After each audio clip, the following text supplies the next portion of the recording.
Assalamu alaikum and good morning. A two-day UN peacekeeping ministerial preparatory meeting hosted by Pakistan was held in Islamabad on 31st of August. The event, co-hosted by Japan, was held under the theme of safety and security of UN peacekeepers. It brought together a diverse range of participants, including senior officials from the UN Secretariat and representatives from UN member states, as well as local and international experts on the subject.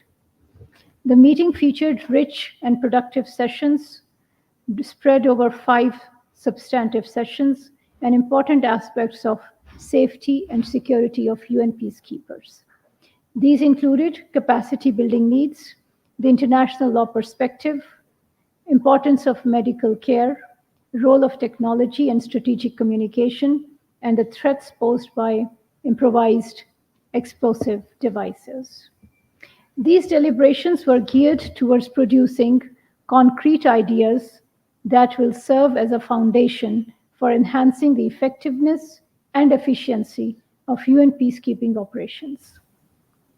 The meeting explored the critical challenges faced by UN peacekeepers, ensuring their safety and security, and identifying effective measures to address these challenges. The valuable insights generated at the meeting will contribute significantly to the success of the peacekeeping ministerial meeting scheduled in Ghana in December 2023 and go a long way in strengthening the UN peacekeeping missions. In his keynote address at the conference, Foreign Minister Jalil Abbas Jilani reaffirmed Pakistan's strong commitment to UN peacekeeping and our vision for safety and security of UN peacekeepers.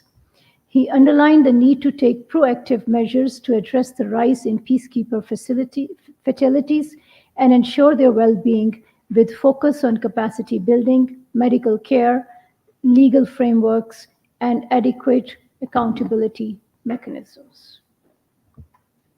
In his concluding address, Foreign Secretary Dr. Muhammad Cyrus Sajjad Qazi underlined Pakistan's vision for the future of peacekeeping.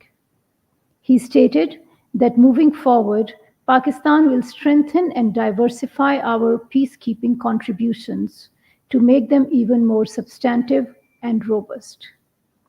In addition to pledging infantry units, Pakistan will strengthen its commitment in the fields of aviation, signals technology, mine action, medical support, peacekeeping intelligence, and innovative capacity building. Pakistan will also promote community engagement by maintaining its long tradition of holding free medical camps, providing trauma and psychological support, and restoring essential infrastructure and extending vocational and skill training. Our women peacekeepers will continue to play a pivotal role in all these endeavors. During the last few days, the foreign minister has held important conversations with foreign ministers of Kuwait, Denmark, and Cuba, as well as the acting US Undersecretary of State. He has also held meetings with resident heads of missions in Islamabad. These include ambassadors of Australia, Czech Republic, Iran, Japan, Saudi Arabia, Turkmenistan, the United Arab Emirates, the United States, the Chargé d'Affaires of China, and the resident representative of UNDP Pakistan. These interactions have afforded an opportunity to hold fruitful exchanges on further strengthening bilateral ties, charting future bilateral benchmarks, and paving the way for enhanced collaboration in various domains.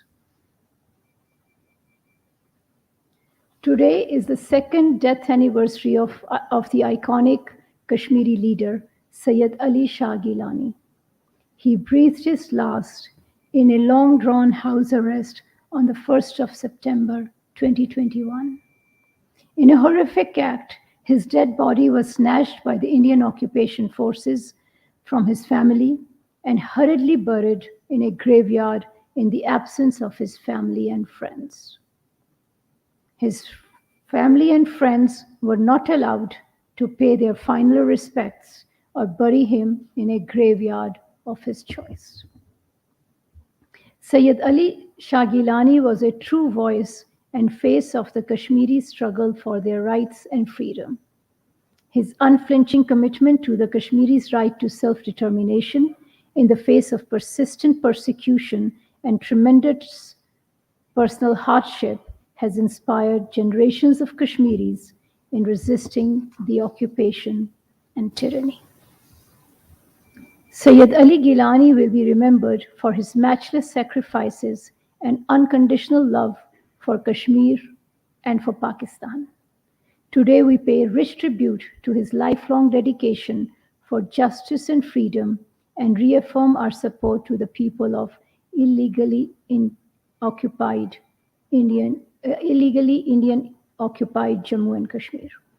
We also urge the Government of India to give unhindered access to his family and followers to his final resting place.